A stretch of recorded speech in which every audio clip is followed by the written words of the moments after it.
कमी के कारण बिजली पूरे तरीके से चले जाने की बातें हो रही थी। वही हाल इस समय दिल्ली का भी है। दिल्ली सरकार ने चेतावनी दी है कि राजधानी में बिजली की आपूर्ति करने वाले पावर प्लांट्स में कोयले की कमी हो गई है। पूरा देश कोयला संकट से जूझ रहा है, इसलिए दिल्ली में कोयले की इस कमी के कारण को समझना बहुत जरूरी है, क्योंकि दिल्ली देश के उन राज्यों से आती है जो अपने देश प्रवासियों को मुफ्त में बिजली देने का बहुत बड़ा काम करती है। इसीलिए आइए समझते हैं दिल्ली के इस बिजली संकट को। दोस्तों, दिल्ली या कहें कि पूरे देश में जो कोयले का संकट है, उसका सबसे बड़ा कारण रेलवे रैक की उपलब्धता का ना होना है। यही कारण है कि देश में एक इमरजेंसी मीटिंग भी बुलाई गई है। इसके साथ ही दिल्ली सरकार ने केंद्र सरकार को खत लिखकर पर्याप्त कोयला सप्लाई की मांग की है। इसी बीच एक बड़ा सवाल ये है कि आखिर दिल्ली में बत्ती गुल होने का खतरा क्यों बढ़ गया है। इसके साथ ही राजधानी में बिजली की कितनी और कहां से सप्लाई होती है। तो सबसे पहले यही समझते हैं कि दिल्ली को कहां से कितनी बिजली मिलती है। तो दोस्तों, देश की राजधानी दिल्ली को सबसे अधिक बिजली एनटीपी दादरी से 756 मेगावाट और एनटीपीसी दादरी 2 से 728 मेगावाट बिजली मिलती है। इसके बाद दूसरा number Jhajjar thermal power plants का आता है।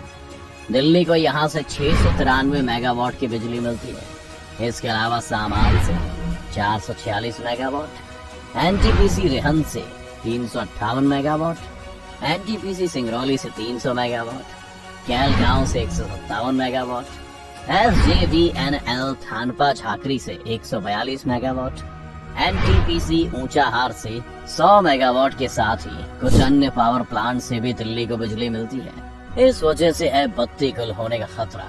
अगर हम दिल्ली पर बत्ती गुल होने के खतरे की बात करें तो बिजली जाने के संकट को सरकार की नजर से देखें तो नॉर्मल कंडीशन में कोयले का स्टॉक लगभग 21 दिनों का होना चाहिए, लेकिन एनटीपीसी दादरी के साथ ही कई बिजली संयंत्र ऐसे हैं जिनके पास अब सिर्फ 1 दिन के कोयले का स्टॉक बचा है। उन्होंने कहा कि बिजली का बैकअप नहीं है, बिजली को स्टोर नहीं किया जा सकता है, इसका प्रोडक्शन रोज होता है। यहाँ ध्यान देने वाली बात यह है कि दिल्ली का अपना कोयले से चलने वाला कोई भी प्लांट नहीं है। यहाँ 3 गैस बेस्ड पावर प्लांट हैं। इन तीनों की कैपेसिटी रोजाना 1900 मेगावाट की है, लेकिन अभी 1300 मेगावाट का प्रोडक्शन ही हो रहा है। दिल्ली में इस वक्त रोजाना 6000 मेगावाट की जरूरत है। कोयला कम होने की एक वजह ये भी रेलवे रैक की कमी की वजह से कोयला संकट पैदा हो गया है। हमारे पास आमतौर पर 21 दिनों का कोयला भंडार होना चाहिए, लेकिन दिल्ली को बिजली की आपूर्ति करने वाले बिजली संयंत्रों के पास महज 1 दिन का कोयला स्टॉक बचा है। दिल्ली में केंद्र सरकार से कोयला स्टॉक के स्टोरेज सुनिश्चित करने का अनुरोध किया है। पहले 450 रेल रैक उपलब्ध थे, अब इसे 405 कर दिया गया है। नेशनल पावर पोर्टल की दैनिक कोयला रिपोर्ट के अनुसार इस समय संकट से निपटने के लिए दिल्ली के पास दादरी 2 में 1 दिन और झज्जर अरावली में 7 से 8 दिनों का स्टॉक बचा है। इन प्लांट से दिल्ली में 30% तक की सप्लाई होती है।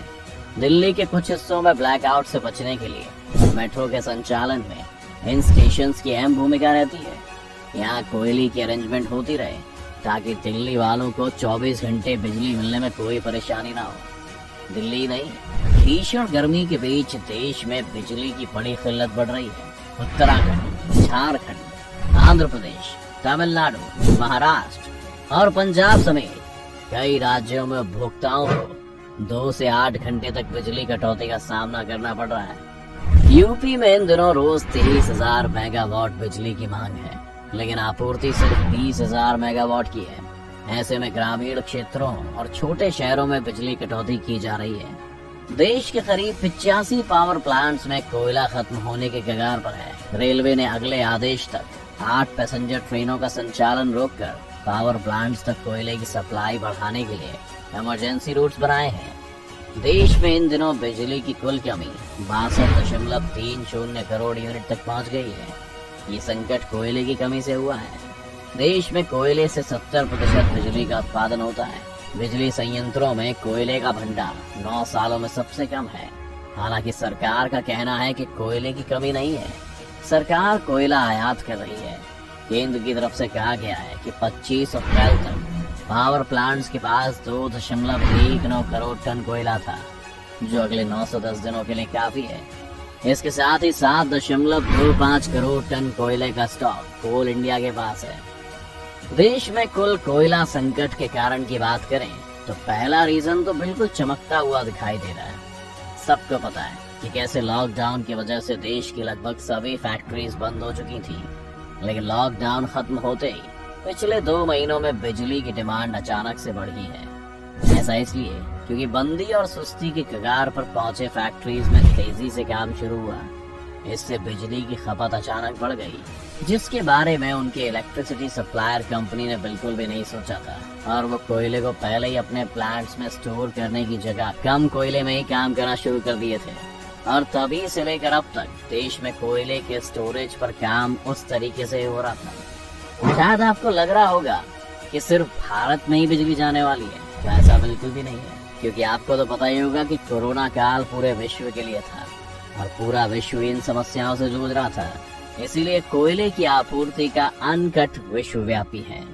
यही कारण है कि पूरी दुनिया में अचानक से कोयले के दाम बढ़ गए हैं, वो भी 1-2% नहीं बल्कि पूरे 40%, जिस वजह से ज्यादातर भारतीय पावर जनरेशन कंपनियों ने बाहर से इतने महंगे दामों पर कोयले को आयात करने से मना कर दिया है और उनके पास अब कोई कोयला नहीं बचा है। इसलिए सरकार इसका क्या उपाय सोच रही है, ये सरकार ही जाने। लेकिन जो एक्सपर्ट्स की राय है उसके हिसाब से हमने अब कोयले पर अपनी बिजली उत्पादन की निर्भरता को घटाना होगा और हाइड्रो पावर और सोलर पावर पर विशेष बल देना होगा।